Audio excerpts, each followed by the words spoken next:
Mahal, today is the day we've been praying and waiting for. Akalain mo, tayo pa rin sa dulo.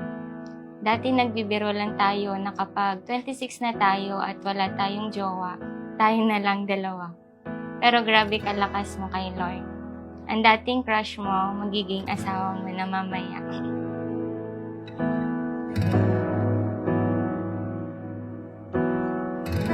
Hi mahal, this is it. Dumating na ang araw na pinakahihintay at pinaghandaan natin. Sobrang blessed ko dahil dininig ni G yung pinagdasal ko at ikaw yun. Alam mo naman kung paano tayo nagsimula. Alam mo kung gaano ako kabait at ka-friendly dati lalo sa mga babae.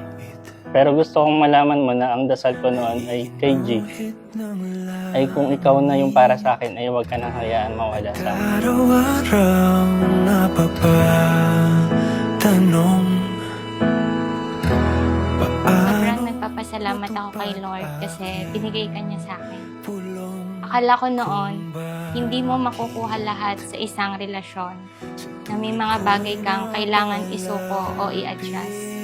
Pero nung nakilala kita, na-realize ko, mali yun.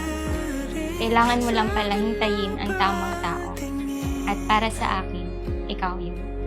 Sa libo-libong mga bituin, di ko mawari, ikaw para sa Mami, Daddy, thank you sa lahat. Kahit ako'y mag-aasawa na ako pa rin pala sa'yo.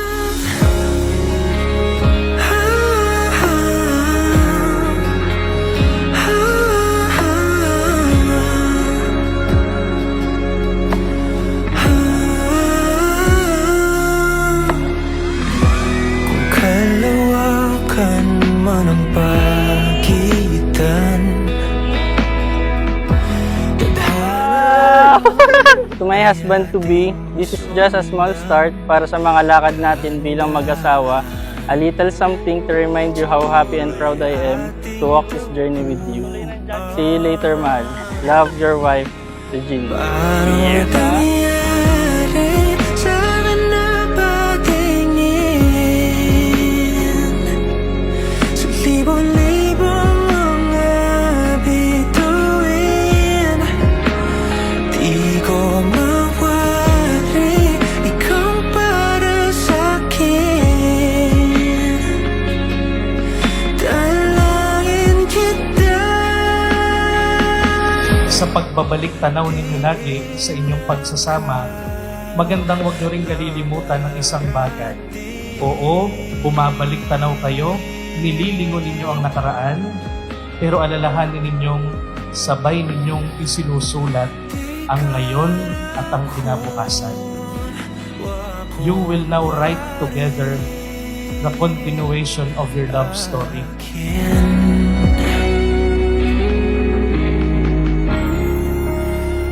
Paano nangyari sa akin na patingin? Ngayong mag-asawa na tayo, asahan mong ikaw na maging priority ko at hindi magiging sakit ang ulo mo.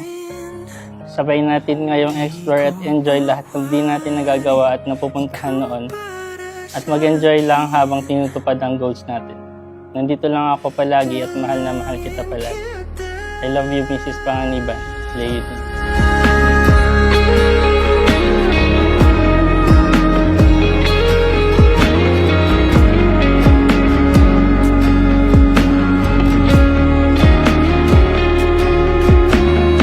With you, everything feels so easy, so natural, and so peaceful. Sabi nga nila, when it's the right one, you don't feel crazy in love. You feel at peace in love. At mula nun hanggang ngayon, yan ang ipinaramdam mo sa akin.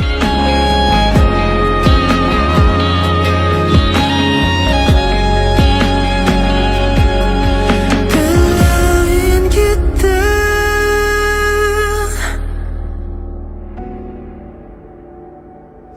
Kaysa tato eh. Ewe!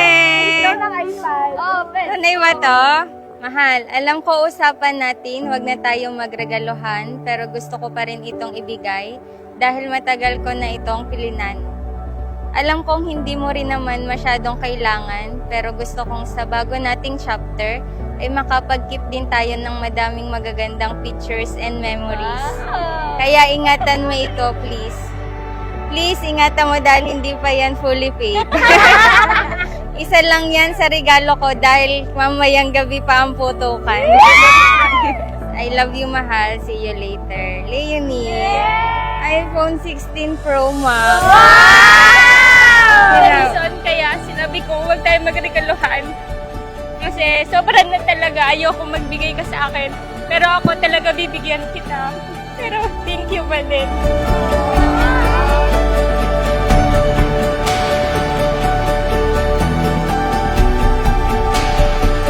Kaya muli sa inyong dalawa, hangad ko, hangad naming lahat, ang inyong maligayang pagsasama.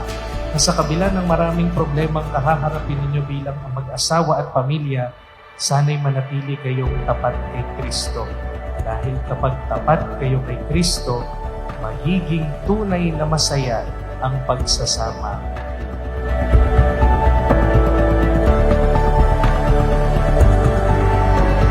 Thank you.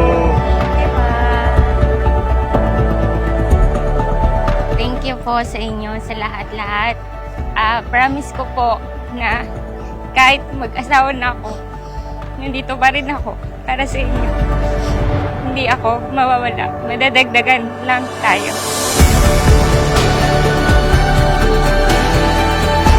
I never leave this moment. I never leave this moment. I feel so the world is ours. Mahal, hindi mo na kailangang maghatid sundo kasi ngayon, ikaw na ang uuwi ako. We can finally dream together, travel the world, share late night talks, and build a life that is ours alone. It has been a long journey, mahal, and I can't wait to spend the rest of my life with you. Congratulations to us, my love, my answered prayer.